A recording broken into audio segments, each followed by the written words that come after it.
Tamar Levine back on the show for tips and tricks. Filmmaker, writer, director, photographer. Thanks for being here. Thanks for having me. It's my pleasure. Let's jump into it. Pre-production. What have you learned? What can you share? What do we need to do? Oh gosh, it's a very big question.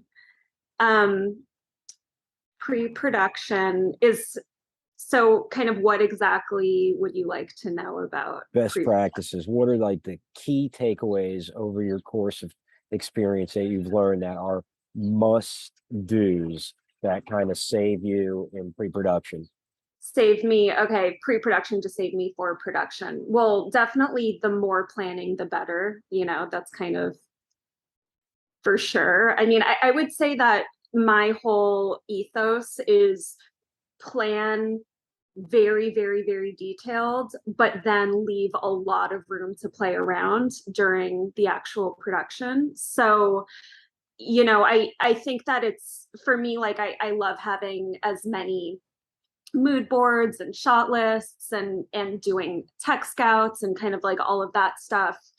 But then it's also really important for me that me and my DP are on the same page about allowing room to play. So that's kind of me, my DP, my AD, assistant director, kind of working together to say, okay, this is planned out, and we know that we want like a low angle of this, and we want to shoot this, and we want to get this, and we want to get this. But you never know what's going to happen on the day. You never know if there's going to be really beautiful light coming in from a place that you had no idea about on the tech scout. You don't really know. So I would say plan, plan, plan, but then be super, super, super flexible. That's my biggest advice I can probably give. And yeah, I mean, I think one of my biggest strengths is surrounding myself with talented people. So I think, like it's always great to hire friends, but it's kind of important also to hire people who are just very talented that can kind of elevate you and respect your work, but then also bring their own talents and elevate your stuff. So I think especially for set, it's a collaboration, and we're all kind of in it together. And so not being the dictator, but more being kind of a team member is really important. Do you have some planning tools that you favor? Planning tools like software. Anything, it could be software, just, kind of what do you feel like have been the most effective things? Yeah, I would say I'm a big fan of Google Docs. You can share instantaneously, and you can kind of like change things real time. So I have a shot list template that I use, and then me and my DP can go in, and whether it's in person or over FaceTime or Zoom or whatever, we can update it as needed. And I actually do everything over Google. So I use Google Slides for my decks, like my treatments and my pitch decks, but then also for the shot lists, and also for the for pretty much everything actually. And it's just helpful to kind of share back and forth. Yep. So when you mention a pitch deck, is it when you're pitching your film or your project to whoever might be the producer, or what is that, or the agency, or how how are you using that? Yeah, it's kind of, it goes through many different iterations. I'll kind of use a commercial as an example where me and my production company will work together to create a treatment that will then be used to pitch me and my idea and the production company to the agency. Um, and then hopefully the agency hires me. And if they do hire me, then that deck will be used for all of the pre-pro. So that will be kind of used as like the visual Bible, if you will.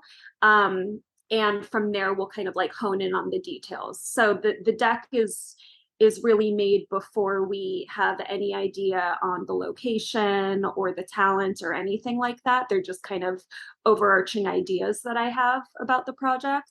From there, we can really, like, once hopefully I get the job, from there we can use that and say, okay, you know, in this deck, I said that I really wanted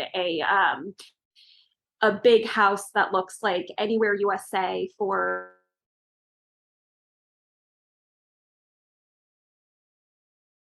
an upper middle. I could send those photos from the deck to a location scout, and he or she could then, you know, find a specific like library of images based on my mood board for the location. The same exact thing would go for talent. Like in my deck, I would say talent, and I would say, you know, I'm looking for this demographic, this age, you know, yada yada.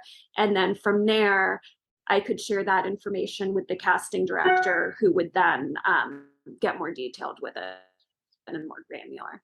Oh, that's cool. So, okay, so now we're talking in a more commercial context, and I've not done any commercial work for quite some time. So, things have changed, and it may work a little differently. So, it sounds like when you pitch your idea to the agency, how do you even know to pitch your idea to the agency? Do you have an agent saying, "Hey, this agency is looking for a commercial for XYZ," or how does that Yeah. work? So for commercial work, it's you start out by sending your production company or your agent, your rep will send um, a reel of your relevant work to an agency for a specific job they're looking for. So an agency will have a commercial, say it's for Lexus. An agency will have Lexus as their client.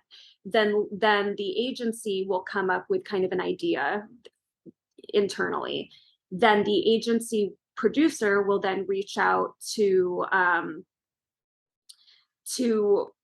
a bunch of different production companies and a bunch of different reps, production company reps, who will then say, what directors do you have on your roster, or what directors do you know that might have relevant work for this? So then the agency gets, you know, say however many directors, like they're looking at, you know, 10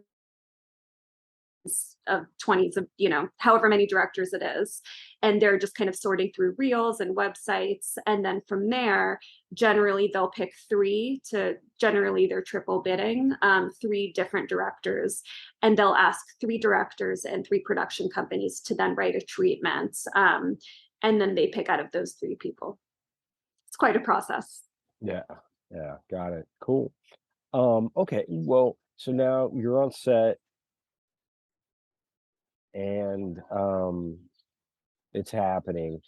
So, it's always kind of limited time, and it's always high energy to get it done. What grounds you? What kind of keeps you focused to where you feel like you're doing your best quality work? Yeah. Oh, I also wanted to add to the deck that I would make a deck for my film narrative stuff as well. And kind of all of the only difference between the deck for commercial and the deck for narrative or for my own film stuff is that I'm not using it to sell myself. So it's kind of like how I'm writing it might be a little different if it's for an agency or if it's for, you know, my producers and my cinematographer and, you know, all that stuff. Anyway, so yeah, so I'm on set and let's see what grounds me. I mean, I love being on set and I think I'm my best self when I'm on set. So at this point I kind of I'm more grounded when I'm on set than when I'm off set. But I would say if things aren't kind of going the way that I want them to, or if I need to kind of just get into my own, you know, like my space again and kind of get centered, I would walk away, and I'm a big meditator, so I would do breathing exercises and meditate, and I've definitely done that before where I've, there's a lot of people on set asking you for everything, like you basically your opinion about everything. And you do have kind of a team that has their own job, but at the end of the day, you're the one that's kind of signing off on all of the creative decisions. And so that can be a little overwhelming. And I would say if it does get overwhelming, take a break. I use that same ethos in life. It's if things get overwhelming, take a break, get centered, breathe, and then when you feel kind of calm, then go back. So I would do that kind of the same on set as offset as well. And I think, again, this is a collaboration. We're all working hard to make our day. And so to that end, surrounding yourself with a team that you have really good communication with, that you respect and they respect you. I always, and I do this because I love doing it. It's a hobby, but it's also it's a craft, it's a hobby, it's my job. And so to that end, it's like, I always try to make it really fun as well. And I think, like my passion and my, hopefully my sense of humor will come across and kind of make the day run, in a fun way. At the end of the day, we're all just doing this for fun. So it's, to me, you plan in order to be able to have fun and be flexible on set. And what about communicating adjustments to the cast as well as to the crew, mainly the DP? I would say just having the space to do that. I never really like, since there will be um, a fair amount of people surrounding you on set. Even the smallest crews will probably have a fair amount of people. I think for me, I really like having as much like personal, intimate moments as with people as possible. And I get more out of myself and out of people and kind of everything if I can kind of like sneak little moments with them. So with talents, I'm not necessarily like, maybe small changes like as we're rolling or afterwards I'll say, like bigger movements, or or go to the left, or whatever it is. But if I really want them to make like a very specific change, I'll do that in a more intimate setting. So I'll call cut, I'll have them step away with me. And I think having that one-on-one moment, to me, it helps me communicate better, and it also helps people feel more comfortable rather than trying to kind of like bark orders in front of 70 people. That's just not really productive. And same with the DP. Like for the DP, it's there's a hierarchy on set where like I would never, like the camera crew, that's the DPs. I would never go to the grip and tell the grip what to do. That is the DP's job. And it gets very confusing for everyone if everyone is telling everyone what to do. So if I have an issue with, the lighting, instead of going straight to the gaffer, I'm going to go to the DP and I'm going to pull them aside and I'm going to say, okay, like, I think that the lighting should be tweaked a little bit. Can you tell your team to do that? And we'll have a discussion. So for me, I'm talking to, as far as like direction, I'm talking to the heads of the departments, and then those heads will relay to the rest of their crew. Cool. Post production. You're in the edit suite. Um, what's going on? Where do you start? What are some of the best tips that you can share for helping people make that final cut? Yeah, post production, I definitely have a vision. I think again, same as everything, it's you're the director, so it's important for you to know what you want before you're going into anything. And again, surrounding yourself with a talented team. So I have editors that I will go to for specific projects. Like if I'm doing something more docu, I have more of a docu editor. If I'm doing something more commercial, I have more of a commercial editor, and so forth.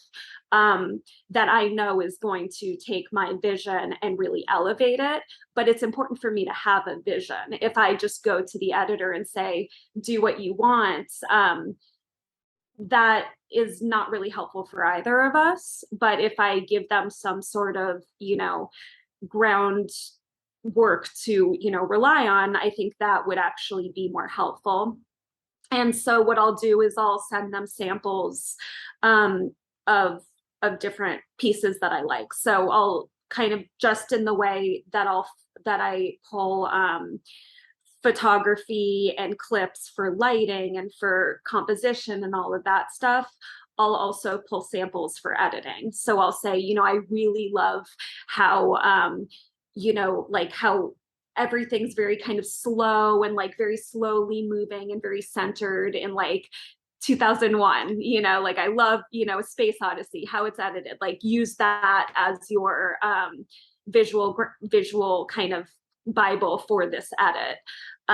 Or I really love like how, fast paced this like Spike Jonze music video is. Like, can you take this footage and make it kind of like, that Beastie Boys music video, or, like I'll kind of give them samples. And same with colors. So because I have a photo background, I'll actually color frames myself, and give them to the colorist as a frame of reference. But most directors that I know, like, don't, a lot of directors don't do that. And so if you don't do that, go online, do a Google search, look at photo books, look at films, and actually pull frames to reference for the color. So your post-production crew isn't just going in blindly. And that's the same if you're doing it by yourself. Like if I occasionally I'll edit my own stuff. And so if I do that, it's still important for me to have kind of an idea of what I want before I go in, because if you don't, it's like you have all of this footage and it's really like the sky's the limit. And it also depends on what the ultimate purposes as well. So if I'm doing something a little bit more experimental, I'll find it more in the edit. And if there's no rules, I'll find it in the edit. If I'm doing it to a script, like a specific script or to a specific storyboard, then I'll either have an assistant editor do that, or I'll put it all in kind of a linear, very straightforward, consecutive piece. And then from there, I'll go in and kind of like splice it up and make it fun. Cool. Tamar Levine, thank you so much Thank you. for taking the time and sharing your lessons learned. We'll appreciate it. Yeah, I hope it's helpful to one person. If it is, then that's great. Sure, that's it. All right, Tamar. We'll catch you next time. Thank you. Thanks so much. Bye.